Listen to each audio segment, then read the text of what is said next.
gentlemen, boys and girls, welcome one and all to the psychological debate of the century. I'm your host, Brian Matter, and joining me on stage today are some of the most notable names of psychology. First of all, I'd like to welcome to the stage Mr. Sigmund Freud. Welcome, Mr. Freud. We're glad to have you. Alright, next up, Mr. John B. Watson. Welcome, Mr. Watson. And last but not least, Mr. Albert Bandura. Welcome, Mr. Bandura. Now that I have all of you here, it's time to get to the topic of today's debate.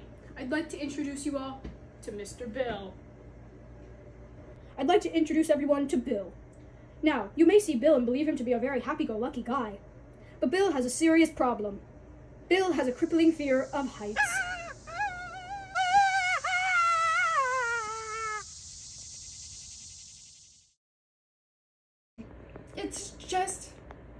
It's just been this issue for so long. You know, we're really just hoping for a fix to this and to know where it came from. And that's for your son, ma'am? Bill? Is that his name? Alright, now that we've introduced everyone to Bill, let's get to your topic of discussion. The three of you must discuss how good old Bill has developed this fear of his and how he can resolve it. Mr. Freud, you have the floor, sir. Well, Mr. Bill likely has an underlying issue stemming from his childhood. Problems such as these are rooted in the unconscious mind.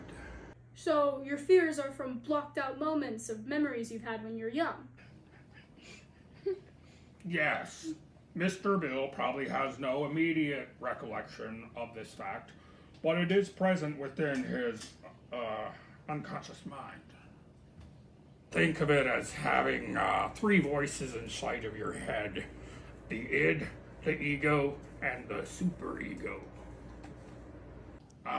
The ego, which is the side of you that moderates the other two, enables the concept of repression in order to calm the problems between the id and the superego. The brain's little problem, children. Anyways, in order to fix Mr. Bill's problem, we could begin with some psychoanalysis. Which is? Essentially talk therapy. We have to sit down with Mr. Bill and try to pull out of these deep-seated causes of his fears. Aren't you just leading him to an answer then? How would that be effective?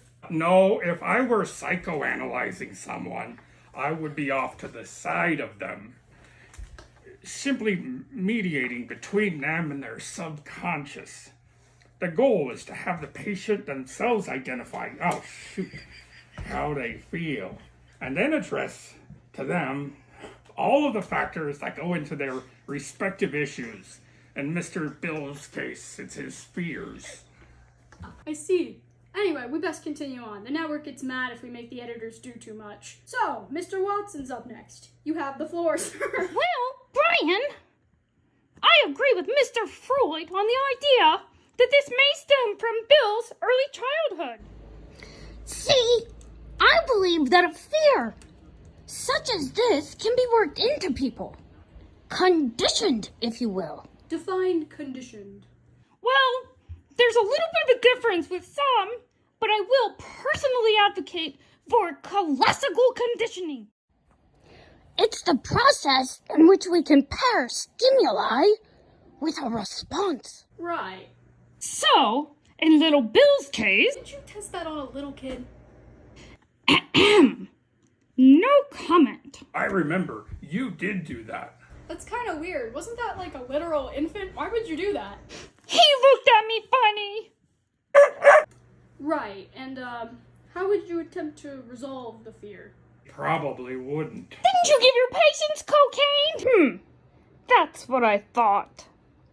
Anyways, if you are able to gain a fear through conditioning, the same principle could likely be applied to remove the fear.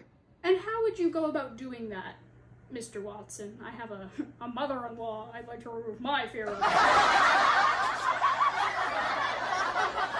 Well, just like conditioning a fear in, in a situation with height involved, then we would provide positive stimuli to go with the exposure. As opposed to the negative stimuli he would have had if he had fallen. Correct! I see. For time purposes, we're going to proceed. Mr. Bandura! Good evening, Mr. Matter. Sorry we had you last to speak. No sorries needed.